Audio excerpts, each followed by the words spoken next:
wala akong kaalaman lang. Sabi niya sa akin, pag nagkakatapat kami sa tren, tinitignan niya ako pero ako hindi ko siya tinitignan.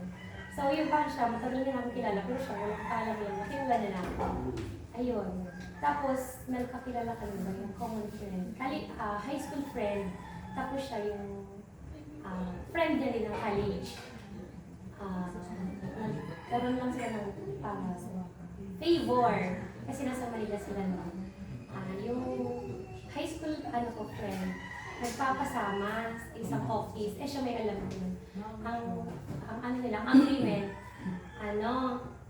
since nakilala niya na ako, nakita niya ako sa cellphone kasi nag-reunion kami. Sabi niya, kilala ko yan. Sabi niya, kilala ko yan, nakita ko yan sa trend, crush ko yan. Kapag din niya nakita ka? Oo. Pero siya talaga, di ko kilala, wala akong info. Tapos yun, nung yung nga sa agreement nila na, sa favor na yun, ang agreement is, sasamahan kita, pero ibigay mo ang number niya sa akin. Tapos yun katagali ko lang sa break. Month. Tapos yun na yung, nag-text na siya, long text na, ang daming na siya. Niloload na lang. Reply din mo. Tapos yun, nasa barko siya noon. Doon na kami doon na siya ng liga. Tapos, ako kasi ang mindset ko is, hindi ako yung nagpapatagal ng liga. Sa relationship, pag aayawan kita, ayawan lang. So sabi ko, i-try natin mag-work. Nag-work sa Yung parang umarami naman maramdaman. Oo, yun. Kung di mag-work, amat pa lang yan, sana. Nag-work kami, nag-kiss yung, so continuous kaya. Dumating kami lang. So, pero mag-work tayo na ito, parang kakasalita na. Ilang taon na ako? Magti-10 years. Ilang pray kung gumamit na dumating ko? Oo naman. Actually, madaming tayo na ito, ilang ng date. Supposed to be nag-engage ka lang is 2020. Pero yun, syempre, nag-pandemic. Tapos yung preparations na, tapos So, nung mga kayo ngayon, ibalik ko kami sa mga marami naman mo. Oo, yung ang prayer, ako kasi nung bata pa ako, ang wish ko lang talaga is, di ako nag-asam or di ako nag-dream na rich na, successful lang.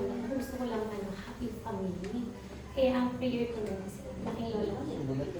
Ang prayer ko lang is, someone na yung makakasama ko na ang habang buhay. Tapos, like ang family ko, like ng family na kinalakihan ko, na complete at yung hindi broken. Siyempre, gusto ko ganun din. So, ang prayers ko lang talaga ikigalos ko.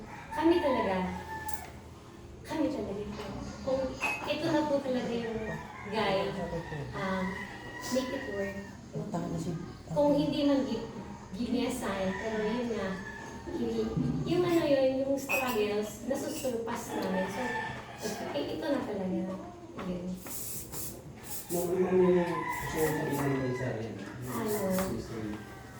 Always thankful ako sa inyo na tanggap mo ako. Overall, nagsasagalan mo ako sa kuyang temper, knowing na I'm a teacher, tapos always stress. Yawan ako ng ang tiyaga and sa iyang support sa kuya sa everyday work, sa everyday life. Though, masasabi ko na yung perfect ang relationship ka, pero at the end of the day, pero kita nagkakasundo sa sarong decision na mag-work para sa relationship ka. Ang prayer ko lang kay God is always healthy kita, so work kita na safe, balik ka na. Pero may kang gabayan. Tapos, i-bless ang sa tuyang marriage. At last, after 10 years, tutupad na one of our dreams in life. Yun lang. See you later, love. Okay.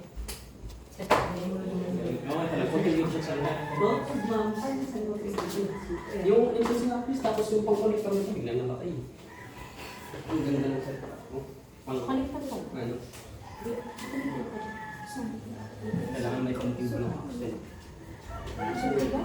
Ay, may nireview ko dito. Ano, hindi ka hali.